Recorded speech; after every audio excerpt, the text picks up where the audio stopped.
Welcome to the Critical Few Actions to Improve Your Business podcast. I'm John Downs and I'm here to help you cut through the overwhelm and prioritise what matters most to improve your business. Let's get started and discover the critical few actions that have the biggest impact.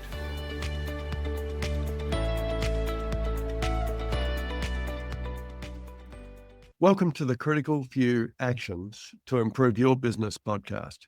Today, I'd like to introduce you to Paris Singer, who is CEO of Fluid Branding, who are dedicated to build better brands that build better businesses. I've known Paris since 2021 when he first joined Fluid and subsequently acquired the business. Paris, welcome.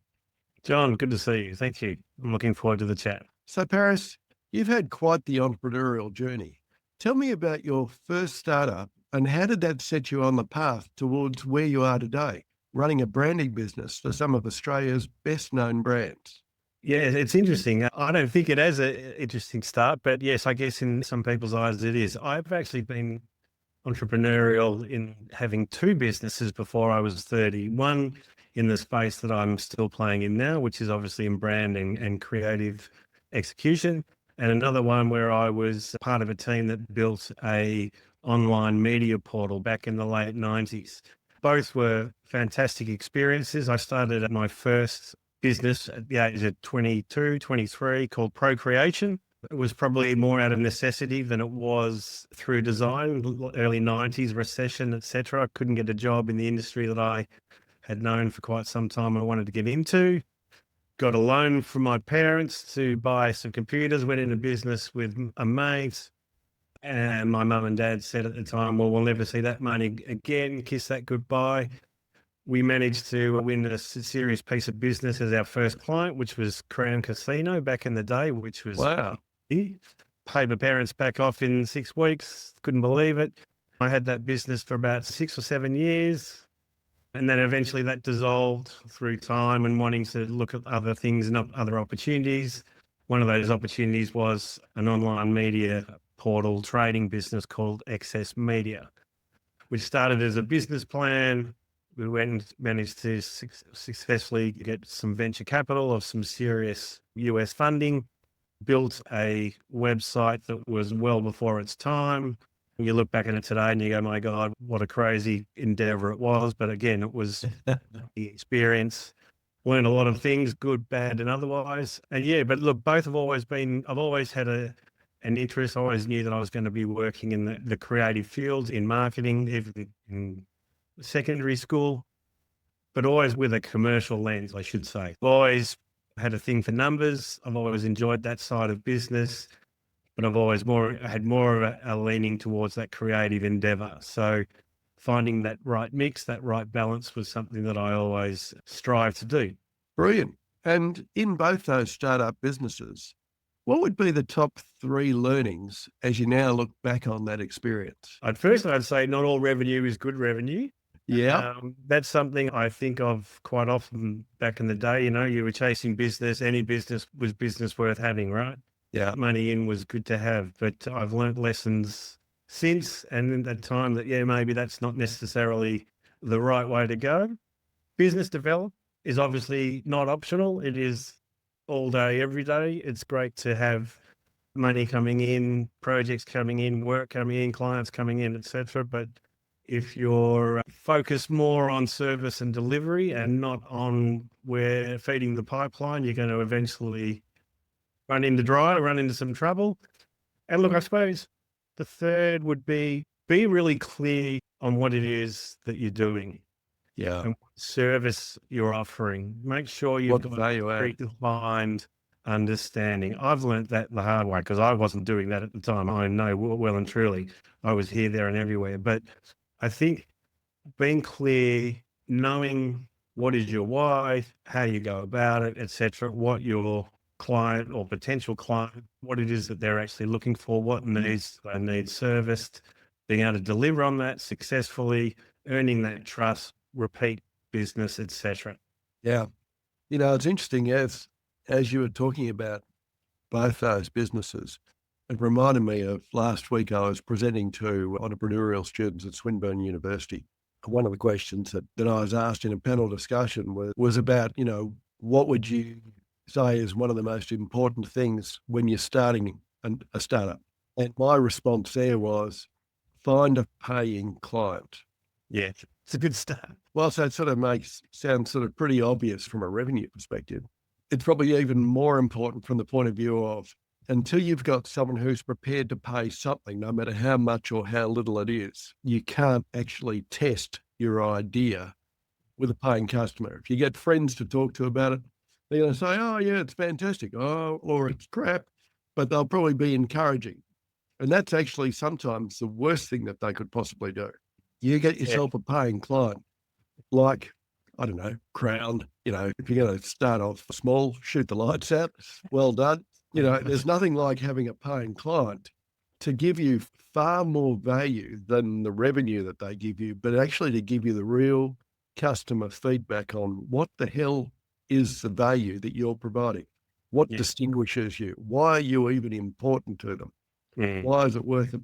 And sometimes it's painful, but it's the only way to really validate whether or not you've actually got a commercial business or just another good idea that would have been better if you just let it go to sleep with you when you finally fell asleep. Absolutely. I just hearing you say that, the two words that came to mind were value and validation, and they're both absolutely fundamental to that. Commercial realities aside, but yeah, the value that I am actually bringing something to the business that is deemed by them to be worthy. And yes, and that validation obviously gives you the confidence to be able to go on, sell that value to another prospect. I know, looking back again, but that Crown job, it's 30 years ago or whatever it is now, my God. But that was literally our first client. No word of a lie. First client, invoice number. And they couldn't believe it. They thought I was joking. But it turned to be a great relationship, and also gave us the confidence to say, hey, we're working with someone that's of serious, real credibility. real cred. So that obviously stemmed into the next potential business and whatever opportunity. So validation is crucial, right?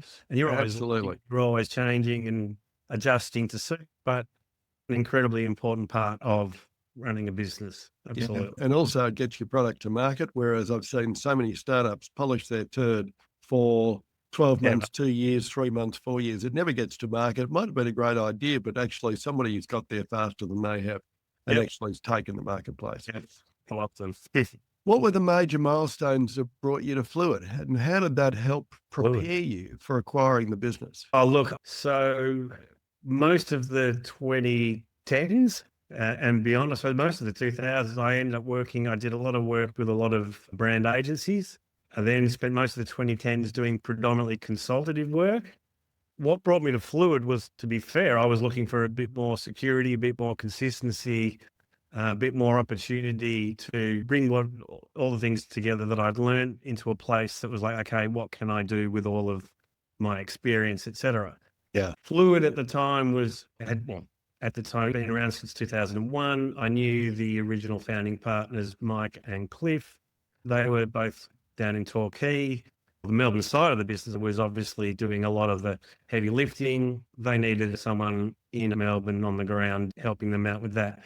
One conversation led to another. I said I was interested in joining, but only if I had skin in the game. But I think I was realizing that I was probably outpricing myself in the industry, in the market, and was looking on borrowed time from an age and or earning capacity perspective.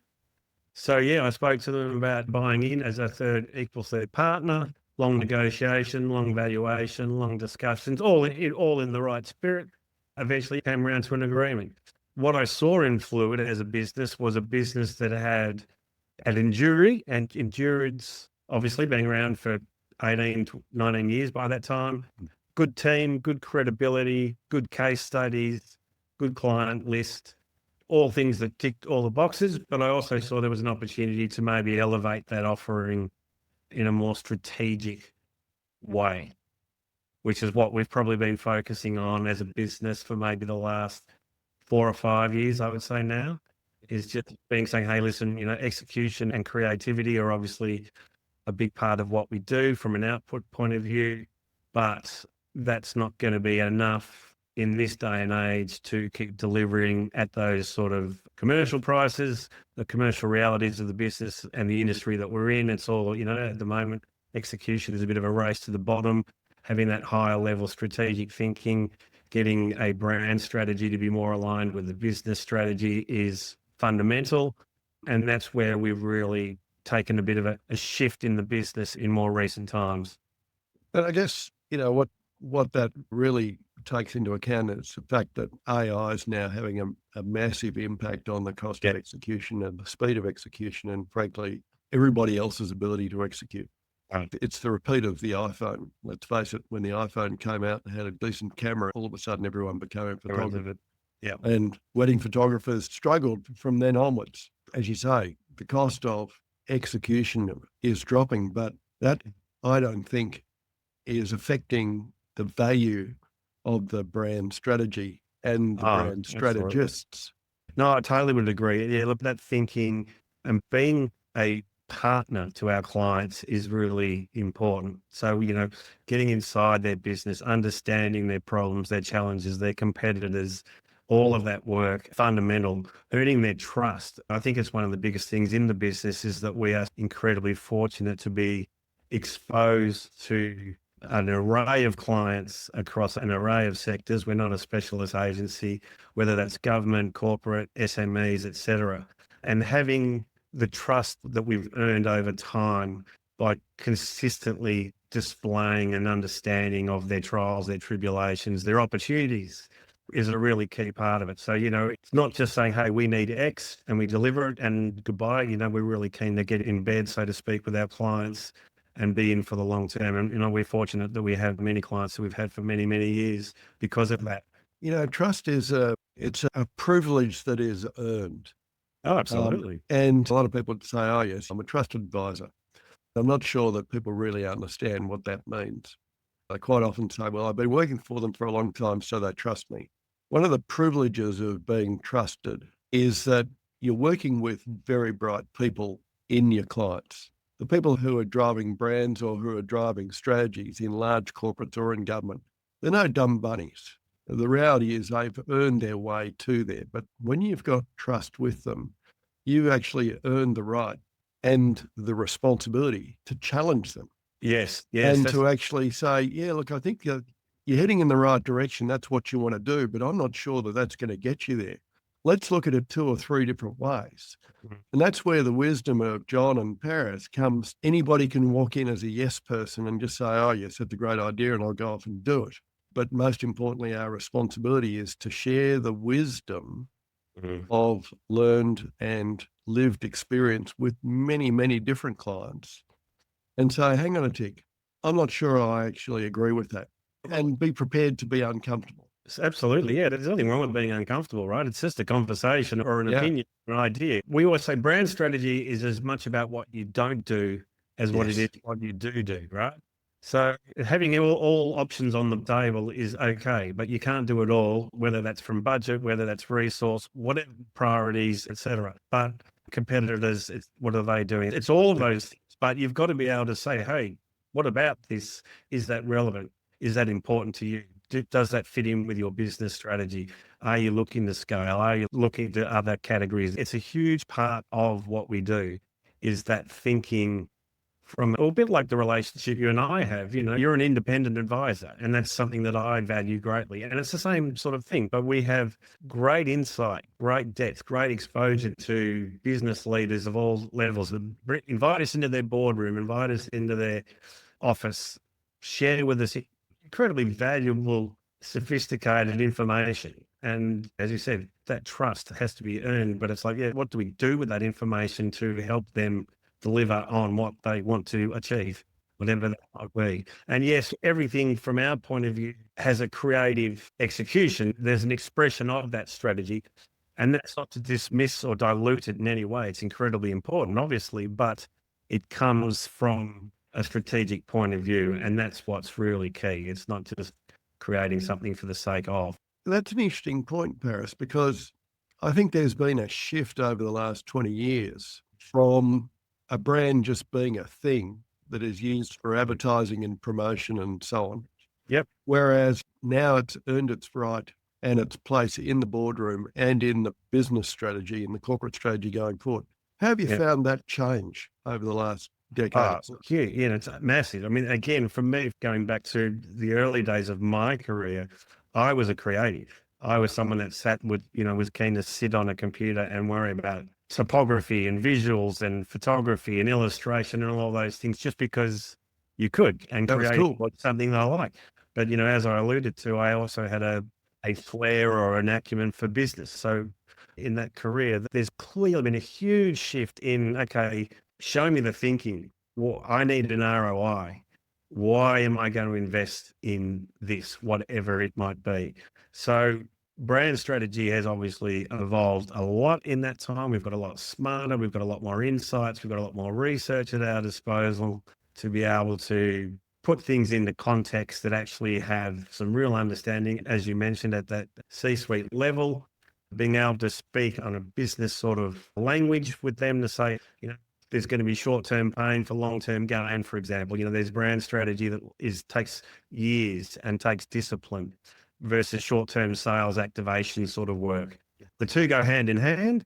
You can't have one or the other. And I think that's been also a bit of a fundamental shift in that time frame. Sales activation work, whatever that might be, right? We're driving hard to get something. That's all well and good, but we also need to be thinking brand, which is a lot more top-line thinking that, as I said, you're playing the long game. So consistency in execution, tone of voice, language, visual representation, distinctive brand assets, all of those things come into play. You've got to remember that most of the time your market, whatever market you're in, the majority of them aren't in a place to be buying from you at that particular point in time. Yeah. But being consistent with how your brand is expressed, being consistent with tone of voice, etc. They're all critical so that when that time comes, when they are looking to purchase, you're already front of mind. And if you're at front of mind, you're winning far more times than you're not against your competitors, irrespective of budgets, etc. So, Paris, the last few years have been really challenging for all professional services firms. What have been the key learnings that you're taking forward? Oh my God. Well, look, that's the understatement of the year, isn't it? There's the last 5 or 6 years or whatever it's been. Yeah, it's been amazing, hasn't it? Can I use a word that gives me the heebie-jeebies from the COVID era? Pivot. I hate using that word, but I think it's been really important. I think, you've got to be disciplined as a business, but you've also got to allow yourself to say, okay, well, if and when we need to pivot, what do those levers look like that we need to pull? I think that's been really key, so pivot/flexibility, maybe flexibility is a word I can sit more comfortably with. Well, you need to be very responsive to the market you're facing because the market is flexing. It's unbelievable. And changing. Yeah. And look, all our clients rapidly. too, right? It's not just my business, it's my clients' businesses that are all in the same boat. Exactly. And that's what we have to be empathetic, but understanding and also being able to help them navigate the challenges that are here today, hopefully gone tomorrow, but yeah, they might last a bit longer than that. There's definitely a level of accountability. So you've got to say, well, look, if you're going to invest with us or whoever it might be, there's got to be, okay, well, if I am, what am I going to get in return? What am I going to see? What does that actually look like? And I guess the other thing too, and probably it's a bit something I mentioned earlier, is not every opportunity will be the right opportunity. And it's easy times are tough to just grab it and run with it because the reality is a commercial reality. It brings some funds in or whatever it might be. That might be more detrimental to the long term of your business than the short term. Yeah, look, totally agree. All revenue is not created equal from the value that it actually provides to you. Absolutely, yeah. And look, I think another one too, some setbacks or challenges can be a blessing because it makes you stop and think and, take a bit of a helicopter approach, look at your business, look at your market, look at your category, look at other markets in other parts of the world, etc., to take learnings from, to say, well, what can we do? What don't we do?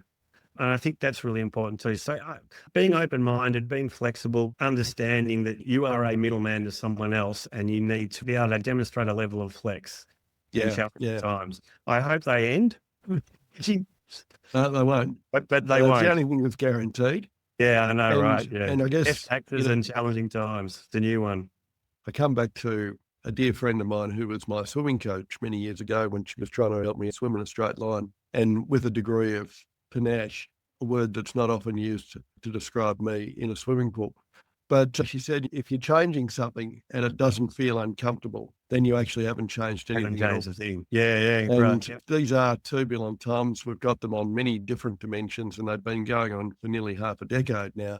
I think that the discomfort we feel is because things are changing and that we're doing things differently. And our choice is to want to revert back to the way it was, or accept that it's not ever going to be the way it was. And the best we can do is to work carefully and closely with our clients, be empathetic to the experiences and the challenges that they're facing, and put forward our best work yet Yep. to help them with these challenges. Look, I don't think we're ever going to return to the past. I think No. those days are well and truly over. So yes, having that level of being constantly uncomfortable is, you need to start getting comfortable with it. I think so. If you really want to kick off your strategic planning and work in a supportive environment with other CEOs and leaders, the CEO Masterclass in Strategic Planning and Implementation is for you. This 10-month small group course helps you craft your strategic plan, present it to a group of peer investors, and develop a habit of monthly implementation. Our waitlist is open now at criticalfewactions.com.au. And Paris, what do you see as the future direction of Fluid? Well, as I said, look, we're very much still a strategically led agency. I don't see that changing anytime soon. I hope we get sharper at it and more clients jump on board. There's still a lot of businesses out there that want simple execution work, irrespective of the AI discussions and whatnot. Yeah. It's people, I just need X. It's like, yeah, well, that's not what we do. Our business is very much about the thinking up front, and the creative is the expression of that. That said, we're an agency that has adopted AI. Yeah. And you're doing some pretty innovative things there. Well, they're not all public yet, but we're working on some tools that will definitely be complementary to our current business offerings, whether that's our strategic-led work, whether it's internal and operational stuff. We are adopting it. We're very conscientious of not using too much for client work for all the obvious issues, challenges, copyright, etc. for them. But definitely from a tools perspective, we are definitely embracing it, and we'll be better for it. I have no doubt, ahead of the game rather than trying to catch up, because once this horse is well and truly bolted, so we need to stay ahead of the curve on all of that. Yeah, totally. Absolutely. Agree. And the other thing I would probably say, and this has been a bit of a strategy of mine, is to not necessarily have as bigger, longer client list, and work with clients that actually want that thinking, that approach, that service, that offerings that we're talking about regularly. We don't have to, there's a lot of companies now with in-house agencies. We're very complementary to that. Again, a lot of that's playing in the executional space. So yeah, it's about being sharp at what we do, knowing that we're very clear on that, being attractive to other companies that actually want that value brought to their own business. Yeah, look, I think you're absolutely on the right track there. Being everything to everybody is a fool's errand. Yeah. Yes, business problems, not just delivering on outputs. And that's, as I said, still the outputs is part of what we do, but it's not just like, hey, give me that. We need to be thinking things from a very brand central point of view. That's obviously got to be complementary to the broader business strategy. Absolutely. Are you looking to pinpoint the areas that will make the biggest impact on your business? Check out the Organisation Performance and Value Diagnostic. This powerful tool lets you evaluate your business on multiple facets and provides email reminders to keep you on track. Head over to criticalfewactions.com.au and get started now. So Paris, you've worked with me over the last 6 months using the OPV diagnostic to assess the business and focus in on those critical few actions.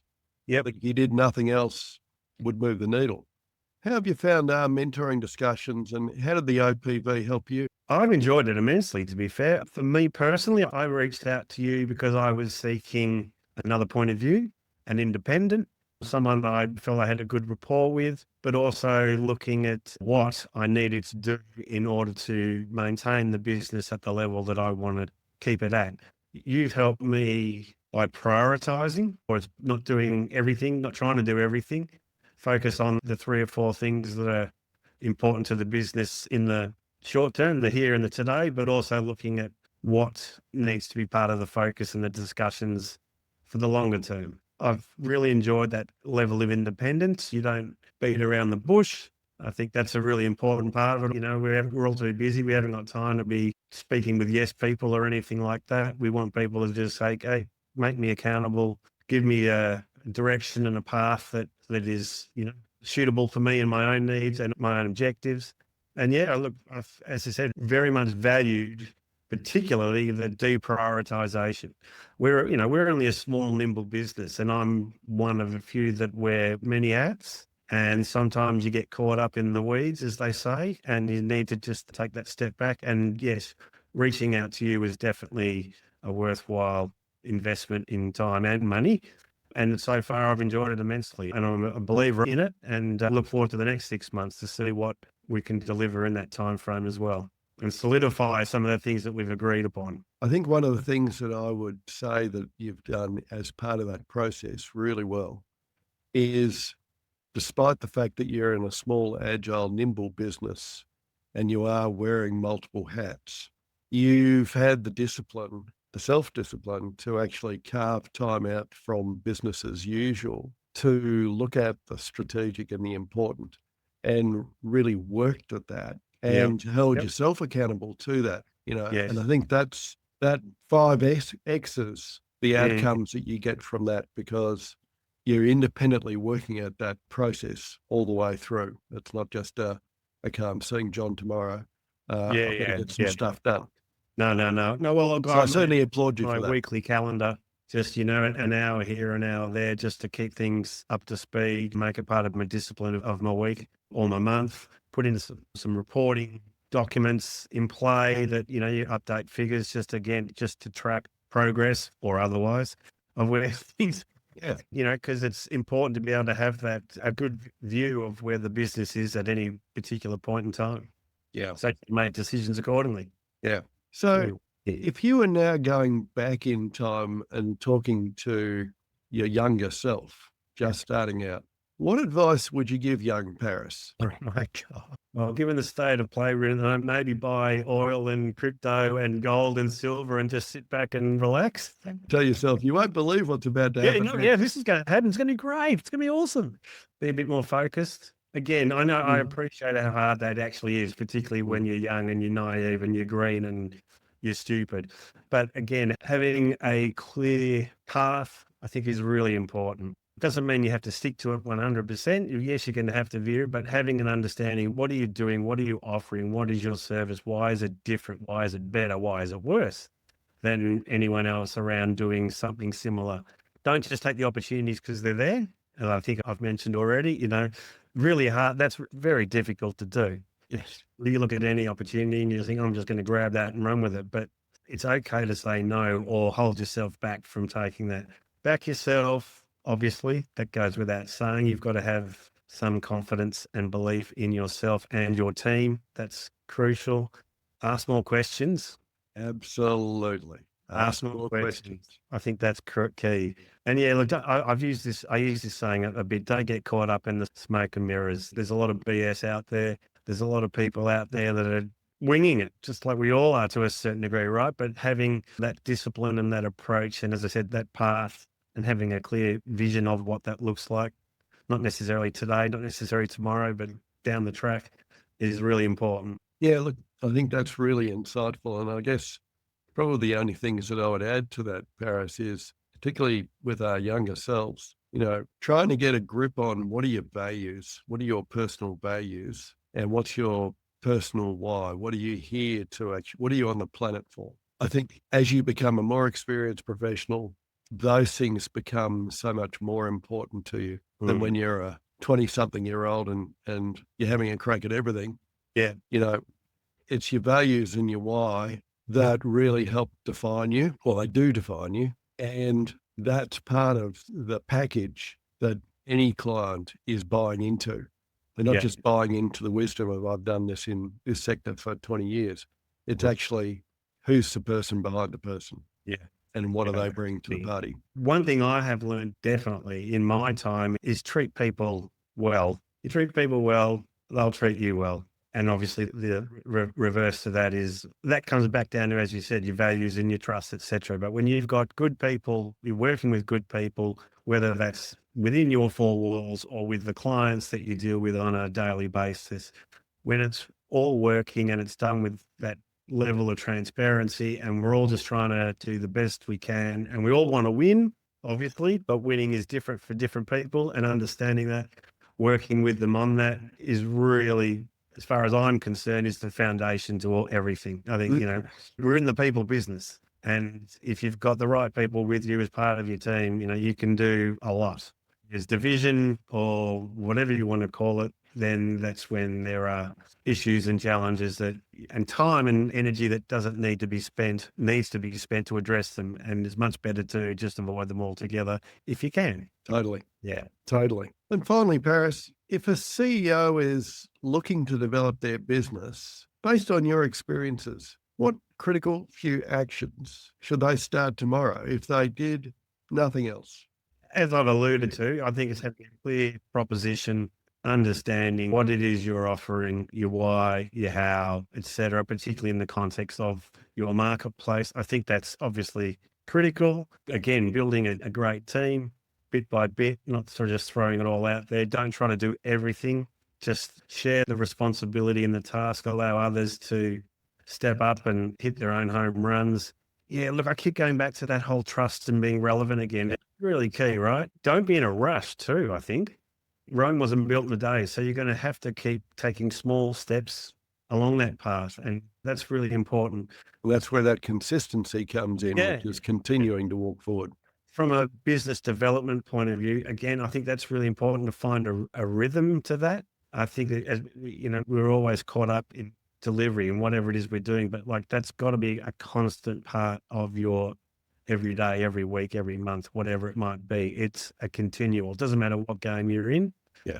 That's really key. Yeah. And if your brand obviously needs a bit of love and a bit of direction, well, you know where to come to help you get you back on track. Fantastic.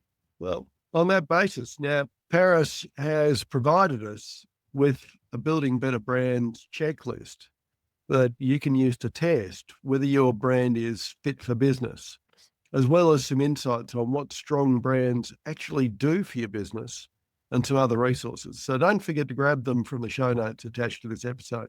As Paris says, brand is at its most powerful when it stops being treated as a presentation and starts being used as a tool for growth, for alignment, and for long-term value. You're Paris? quoting me now. Wow, look at that. Yeah. So Paris, as always, it's been a delight to chat with you. Thank you so much for your time.